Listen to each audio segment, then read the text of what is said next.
Ever feel an audition slipping through your fingers, but you're still in the room? Oh my gosh, don't panic. Today on Casting Actors Cast, I'm giving you the tools to reset in real time. It's not about perfection, it's about recovery. This episode is your 1-minute audition rescue kit, and it starts right now. Casting actors cast, what a show! With Jeffrey Dreisbach, we're ready to go. From agents to gigs, learn what you lack. Tune in every week, we're bringing you back. We're gonna kick off the show right after this. Well, hello, and welcome to today's episode of Casting Actors Cast. I'm casting director, casting partner Jeffrey Dreisbach with McCorkle Casting Group in New York. How are you? I hope you're having a good day. I'm having a good day, and I love this topic because some of us are just mortified when something takes place. We feel like we've totally lost any sense of our professionalism when something goes wrong in the middle of an audition. And yet people are still sitting there looking at you, especially if it's a film and television audition and you know you're being recorded. Oh my God. That can do such a number on your head. And that's what we're going to be addressing today. But first, this is that moment of the conversation where I get to say thank you for tuning in to Casting Actors Cast. It's such a pleasure bringing these podcasts to you. Please consider, if you would, leaving a like, a review, a thumbs up. Anything that you can do to support the podcast means the world to me. It motivates me to continue on with our project that we've been doing for 6.5 years now. I'm 376 episodes later, and there's a lot of information, and I hope that you consider going back into the archives, and you can do that by going to the website. The website is castingactorscast, all one word.com. You're going to find all kinds of stuff available there. My book is out. There's a course that I'm offering. There's also a form that says dive into the talent pool. That gives me your name and your email address. Listen, I don't do anything with that, I promise you. It's just there so that I know you're out there. I might, and it's very rare, but I might on occasion send out a notice about an upcoming episode or something like that. But as I've said many, many times, I don't chew up your bandwidth, okay? And also there's some freebies if you do sign up with your email address. There's a book, 100 pages on doing voiceover work. There's also a video called Casting Secrets, What They Don't Tell You, also available. So checking out the website means it gives you access to all of that information, archive episodes, the blog, all that stuff is available for you. And I hope you do check that out. And here's my good friends, Actors Connection, actorsconnection.com/New York. Do check them out if you're interested in courses, both online and in person. They've been such great supporters of Casting Actors Cast. Thank you so much. So, I've talked about the film auditioning that we've been doing in a couple of episodes ago, and it's so true. It invariably happens every audition, not every actor, but every day of auditions that we have in person, even if they're callbacks. Invariably, there's an actor that just finds themselves in a different place and they have to stop. Most of the time, it's because they tried to memorize the scene and then they just lost their memory. Many times it's that they just start too quickly or they have a different energy to start than they had planned. That's very interesting. So what we need to talk about is that there is this audition spiral that happens for the actor. Like when you flub a line or you suddenly just have a mental blank or you have that awkward energy. Listen, I want to reassure you that everyone has a rough moment, especially in an audition. Everyone. What matters to me and what I hope matters to you is what you do next. Recognizing the spiral that you find yourself in real time can be a game changer as far as how we perceive you and how you can recover a successful moment when something like that happens. There are physical signs that you might want to be aware of. Sometimes it's suddenly there's this shortness of breath, or there's this tension, or you're distracted by your own inner voice because of the newness of meeting everybody in the room for the first time, and there's the reader, and maybe there's even a camera. Sometimes your voice is a little bit shaky, that you're hearing something coming out of your mouth that you don't even recognize. Or here's one that I see frequently, is that you just simply go too fast. That nervous energy manifests itself in your rate of speaking. And then, of course, there are also some mental signs. Those mental signs are tough, right? Self-critique mid-performance, that panic when you say, oh my God, I've already blown it through, that loop that we give ourselves in that situation. And also, we need to talk about how we project what we think it should be, the audition I'm talking about, and then the reality of how it actually is, especially when you start. So much input is taking place at that moment that no wonder sometimes it just pulls you out of the moment. It pulls you out of being able to concentrate on the task at hand. Well, acknowledging it without feeding it is the name of it. Acknowledge it without feeding it. If you name it silently and then just simply reset your focus. And here's how you do that. It's what I call the 1-minute reset technique. This is a breakdown of a real-time recovery process. Stop. You have to just simply stop. It's what I call give yourself a micro pause. Second, break eye contact with the reader. Or if there's no reader, just simply stop, break eye contact. Now you need to reset your posture. Shift physically where you are. If you're putting more pressure or standing more on one leg than the other, then shift. If your feet are too close together, spread them apart. Breathe. That one conscious inhale and exhale to settle the nervous system is absolute gold. Then reconnect. Look at the reader or the scene partner, whatever, if it's in a class, and re-anchor into the want of the scene. What does that mean? What does the character want? The opening salvo of that scene. If you're in a mid-scene, then you need to go back perhaps one sentence and then adjust. Now, if you need to, there's this situation might happen where you don't need to, but if needed, you simply say, may I take that again? And you say that with confidence, or you simply pick it up naturally. Those are the two choices that I'm giving you.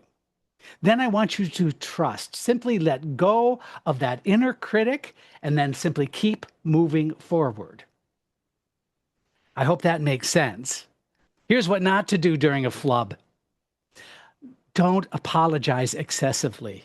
Oh, I'm so sorry. I had such a rough morning and I missed the bus and then I forgot to take my orange juice and my medicine and I'm just feeling a little weird today and I'm so sorry. I hope you don't mind. And I never do this. This is something that never happens to me.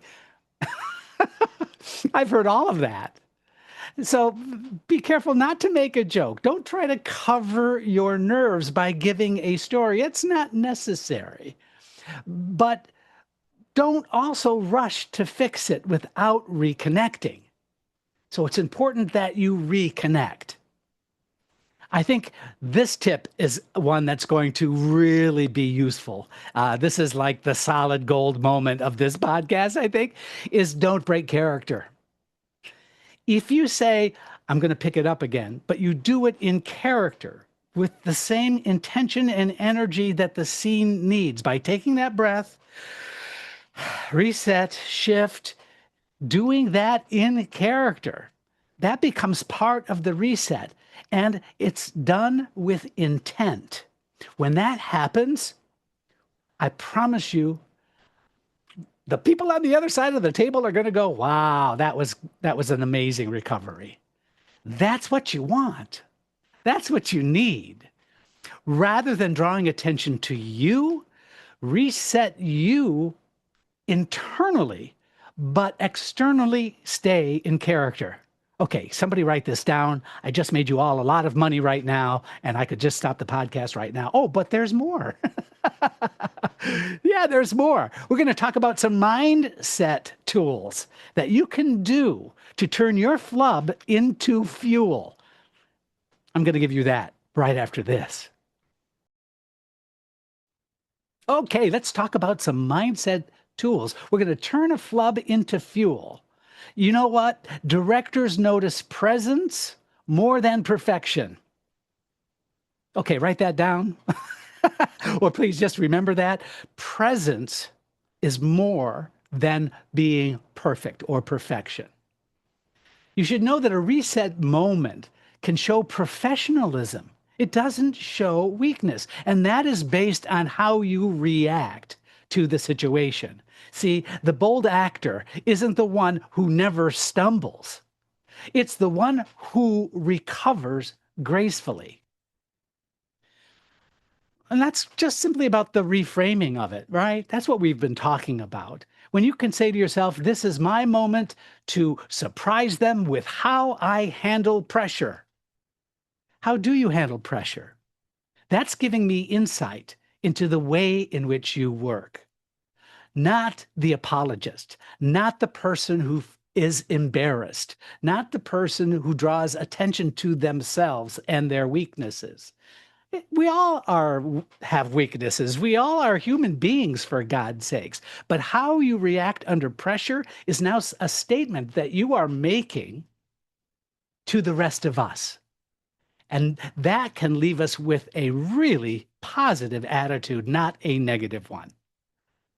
You see, I think if you are fully embracing that concept, then you can go ahead and make educated choices and decisions about that moving forward. And I think if you practice, that makes the recovery even more easy. If you build reset reps into your self-tape practice, for an example, that's a great way to get into the habit of resetting when you need to. For example, if you're doing a monologue or even a scene, it doesn't matter, but then you stop and reset just to see what that feels like. That will help build a level of confidence in your work so that if it happens in front of us live, you're going to know exactly how to manage that reset. I think you should run scenes where you intentionally mess up and then keep going. Again, that kind of conditioning, ooh, good word. That kind of conditioning is really useful and valuable for those eventualities that are going to be taking place. Simply practice recovering from whether it's an interruption or some kind of a distraction taking place. Let me tell you, that happens on Zoom very frequently, where the sound drops out or the connection isn't the greatest in the world. Then suddenly we can't hear the actor and we stop the actor and say, could we go back a few? You need to be aware that that is not a mistake. It's a situation. That's my favorite phrase of all times. There are no problems. There are situations. Think about that. Reframing the situation is so much better than identifying whatever takes place as a problem. You know, confidence grows when you prove that you can recover. That inner confidence, that let's just see what happens kind of mindset brings you into another place in terms of your acting choices as well. It's amazing. So let's talk about a couple of final takeaways. Let's talk about a great audition. I think the way I look at auditioning might surprise you, but I never think of an audition as being perfect or not. A great audition isn't flawless. It's fearless. It's your choice and your choices, rather, on how you are playing the part. And if something goes wrong, you're still making choices. I want to encourage you to see those mistakes as momentum, not a stop sign. It's always about moving forward, taking a beat, recovering, and then moving forward again. I think you should end your audition with grace and with a thank you, and not necessarily live mentally in that place so that you have ammunition to beat yourself up with when you leave the room. I can't tell you personally, as an actor, I used to beat myself up mercilessly for something that went wrong. Rather than embracing it as a challenge, I looked at it as a disaster. So in your next audition, if something goes wrong, something goes sideways, please try this. Smile internally and say to yourself, here's my reset moment. Then you're going to show them who you are by recovering and moving forward. An audition, ladies and gentlemen, an audition is not an event. It's an opportunity to show those folks who are interested how you're going to play the part. I thought this was really useful today, wasn't it? I hope you found it useful. Let me know. If you could leave me a review, a thumbs up, I appreciate, especially iTunes. If you're listening on iTunes, I would love for you to print out a statement. That would be so helpful. I have to say, early on, a few years ago in the podcast, I got 1-star review. I did. I was like freaked out. But then I looked at the 1-star review, and the review said really good. That's all it said, really good. And I got 1 star for being really good. What the hell? Apparently, the person didn't know how those reviews work. So anyway, my point is, if you liked what you're hearing, if you've been liking the podcast so far, it's very important for me to know that you're out there. And there are all kinds of ways that you can do it. You can even email me if you like, castingactorscast@gmail.com. Don't forget the website, castingactorscast.com. Okay, enough promo stuff, okay? Thank you so much. I hope you had a good time with this today. I'm looking forward to seeing you the next time.